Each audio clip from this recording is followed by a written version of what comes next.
আমার সমস্ত বন্ধুদের জানাই শারদ শুভেচ্ছা। পুজো এসে গেল, ভাদ্র মাস এখনো আছে। তালের কিছু রেসিপি দেওয়া হয়নি, তাই খুব দুঃখিত। আজকে একটা তালের রেসিপি নিয়ে এসেছি, তালের ক্ষীর। তালের ক্ষীর করতে গেলে প্রধান ভয় যেটা আমাদের, সেটা যখন ফোটে তখন ওটা গায়ে ছিটে আসে। আমি এমন পদ্ধতিতে শেখাবো তোমাদের যাতে ওই বিপদটা না হয়। তাল ছাকা দেখিয়ে আর ভিডিও বড় করলাম না। তালটা ছেঁকে নিয়েছি, একটা মিডিয়াম বোল পাল্প নিয়ে নিয়েছি। আর এটা সেম বোল আমি ঘরে ক্ষীর করে নিয়েছি। এরকম সর হয়েছে আমার। তোমরা যদি সর না পছন্দ করো একটু মিক্সিতে চালিয়ে নিও, ক্রিমি হয়ে যাবে। আমার বাড়িতে এরকম ক্ষীরই পছন্দ করে সবাই। নারকেল কুড়িয়ে নিয়েছি। নারকেলটা আমি যা পাল্প নিয়েছি তার 4 ভাগের 1 ভাগ নিয়েছি।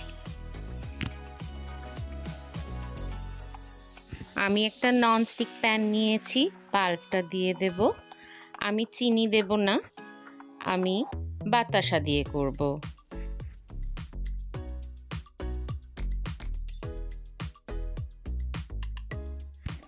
বাতাসার পরে দিয়ে দেব কোরানো নারকেলটা, আর ভালোভাবে নাড়তে থাকবো।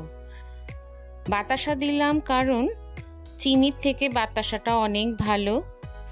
ডায়াবেটিক পেশেন্টদের জন্য রিফাইন্ড সুগারের থেকে গুড় অনেক বেশি উপকারী বা কম ক্ষতিকারক বলতে পারো।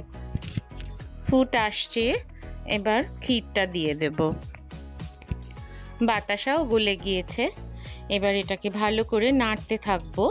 তোমাদের আগেই কথা দিয়েছিলাম যে এমনভাবে বানানো শেখাবো যাতে তোমাদের ক্ষীর জাল দিতে গিয়ে হাত পা না পড়ে। আমার মতন স্টেপগুলো পরপর মেনে চলো। খুব ভালোভাবে মিক্স হয়ে গেছে, এবার এটাকে ফুটতে দেব। দেখো ফুট এসেছে, দেখো টকবক করে ফুটছে, কিন্তু ওইভাবে ফুটে ওপরের দিকে উঠছে না। এটাই আমার ট্রিক্স। আচ্ছা, অনেকে কিন্তু এরকম এতটা ঘন পছন্দ করো না, তাহলে সেই সময় যদি একটু পাতলা করতে চাও এই সময় পাতলা দুধ দেবে, তার আগে নয়। আবার ফুটিয়ে নেবে। আবার ফোটা শুরু হয়েছে, দেখো ওগুলো কিন্তু লাফিয়ে বাইরে আসছে না। পাতলা যদি করতে চাও দুধ একদম শেষে মেশাবে, প্রথমে পাতলা দুধ একদম নয়।